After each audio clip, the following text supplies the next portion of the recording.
Mwaramutse neza mwese, nizera ko muguwe neza. Hanyuma nariko ndabashingira intahe ivyiza maze kubona muri Beri ko ndi mu bari hano, nibaza ko ari jewe ndi uwa kera, ko natanguye mu kw'icenda itariki zitanu. Ariko sije natanguye Beri, hari abayitanguye imbere yanje ukwezi, amezi abiri imbere yanje b'abarundi. Jewe ninjiye ntevye, ninjira le 5 septembre 2022. Ego, ariko ndabereka ivyaranze konte yanje ko nayitanguranye ubwoba, napfa gukwiza amadorari 10 nangahe arenga ku mutahe wanje, nkaca ndayakurako ubwo nyene, kuko habahura n'ibihuha vyinshi ngo igira yugare. Hanyuma harimwo n'abakuramwo n'imitahe yose bakagenda, ariko abo bose baza baragarutse. Ego, kwari kubabwira rero ngo mukore Beri mutekanye, dufise amapromese menshi ari imbere yacu. Ego, mugire compounding irafasha, ariko ukeneye amafaranga ntureke gukurako ayo ukeneye. Ariko kandi compounding irafasha umutahe wawe ukaduga, bigatuma muronka ku munsi ya trading yiyongera. Irafasha kandi iyo uriko urakora ntuzeye compounding, bituma volume ya transaction iduga, ukaronka ama VIP.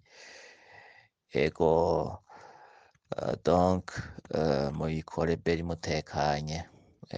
Umwaka wa 2023 urangiye, ndazi ko mwese muzoba muriko murashima. Abantu bari muri Beri bazoba barahinduye ubuzima complètement, bimwe biboneka. Abagipanze ntibazoba bagipanze, bazoba baraguze aho baba, ndetse n'abakeneye kuronka déplacement bazoba barayironse muri Beri.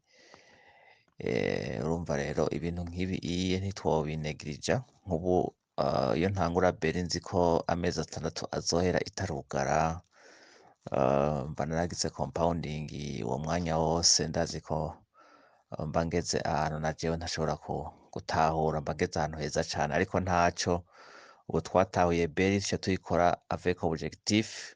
Niyo bishitse umuntu akarotira ayo akeneye gusa, canke makeya, canke akarotira ayo kwisubiza umutahe we yashizemwo, hanyuma ayasigaye agakora compounding afise objectif yuko bishitse uwu mwaka ugahera turiko turakora Beri, umuntu wese azoba ageze ahantu heza ashobora gushima, ashobora kwerekana abantu, akereka ababanyi, inshuti n'abagenzi ivyo yakuye muri Beri biboneka bifadika. Niyo objectif afite, ukoze business umwaka wose, umwaka ukarangira ata kintu ushobora kwerekana wakuye muri iyo business, ntivyoba biryoshe. Ariko umwaka uranguye wereka uti birya bintu ndabikuye muri Beri, na biriya vyavuye muri Beri, na biriya vyavuye muri Beri, hazoba hari ivyishimo. Ego, hazoba hari umunezero n'ivyishimo, kuko muri business ikintu ciza nuko ukora business hanyuma hagira ikintu ukuyemwo kiboneka gifadika, atari ukurotira gusa umuntu yakuyemwo yajana mu kabare canke yajana mu bindi bintu bidashobora kuboneka. Umuntu agakora business afise objectif yo gushika ahantu heza, ashaka gukuramwo ibintu abantu bose bashobora kubona. Ego, murakoze cane gose, mugire weekend nziza. Jewe ndi mu bantu bariko barakora Beri batekanye, batuje.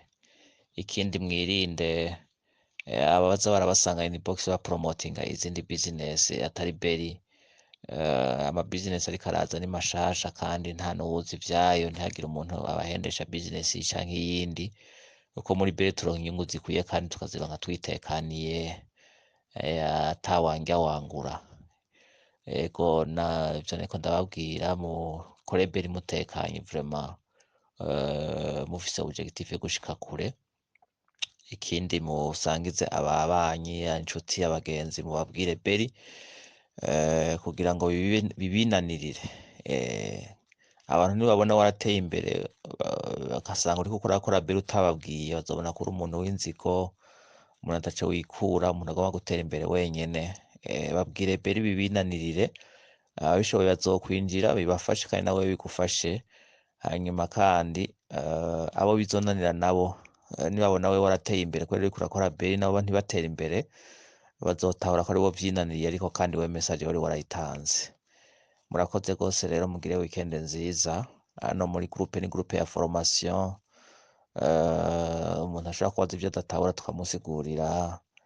ego kugira ngo dutahure neza uwo mugambi wa BERI na FS Global. Murakoze cane, mugire umunsi w'Imana mwiza.